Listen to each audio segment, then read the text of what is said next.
The station is always crowded and crazy every time I walk in it.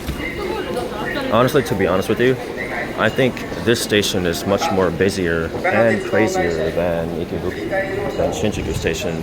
Like no other station is more busy and more crazy than this one. Ikebukuro is really crazy and crowded. It's one of the most busiest places in Japan, and I think that if you want to live here, it would be very, very difficult to get around, especially this time of year. But anyways, if you enjoy living in crowded places, come to this place, as you will really, really enjoy it. Crowded, most craziest place here in Ikebukuro. It's like this almost every night, especially the more busier, usually after the train ends, and you see a lot of people sleeping in the street, things like that.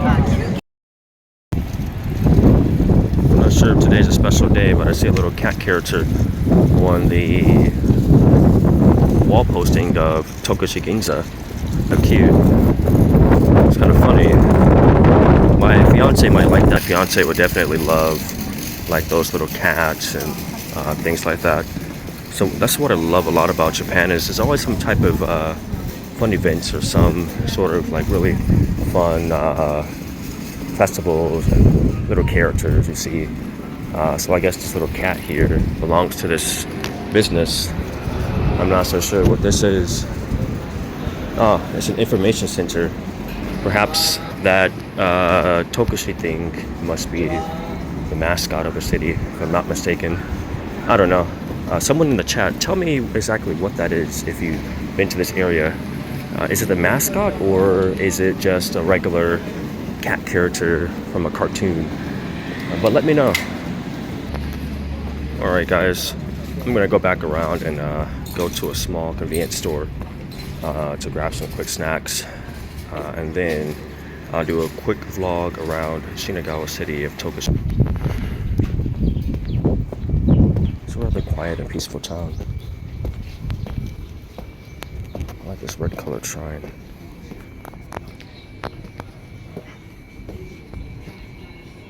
It's really interesting. And I hear Japanese rap playing. It's interesting.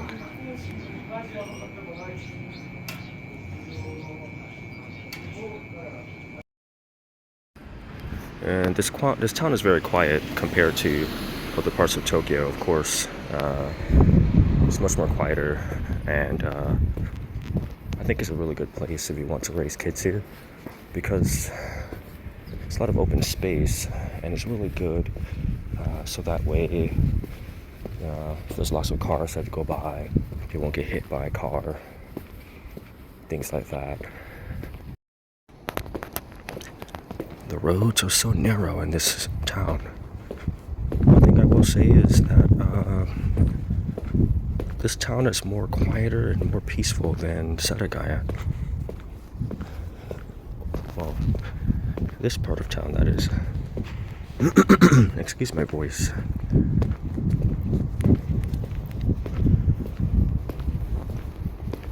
And if you see, the architecture is really, really interesting. I think this town is really, really nice because it has very unique architecture. However, there's not a lot of different colors. So one thing about living in Japan is that the streets and roads are very, very narrow, and you have to be careful, especially if you're riding a bicycle or driving a car, because the most dangerous thing is when you walk around the corner, cars can come around the corner at the same time and you can get hit. And so Japanese cars are very quiet compared to cars in the US, so something to think about. Little slopes, little stores you can find within the city. And one of the cool things I like to ride around is this.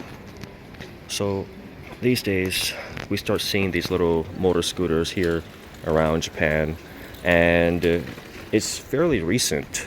Luup, basically you can rent these, I believe for the day, within maybe 2,000 yen, and you can ride around the city. However, these are very dangerous, so in my personal opinion, I wouldn't recommend riding those. And of course, you have your supermarkets, convenience stores. So compared to Setagayaku or Otaku, it is within the same price range for houses. It is a little expensive, but I think the difference is that this town is a bit more quieter and more relaxed compared to Shinagawa or Meguro-ku. It's more, I would also say that it's more safer, perhaps, given that it's not so popular. Yeah. So I think it's interesting. One thing,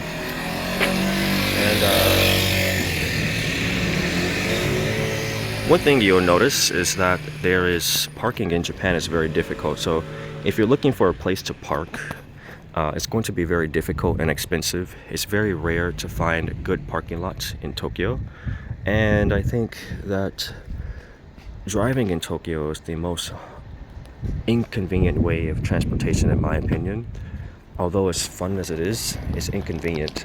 So unless you live very far apart, or if your work is very far, or if you're living in, a different prefecture, driving into Tokyo for work, then I would say having a car would be a good idea.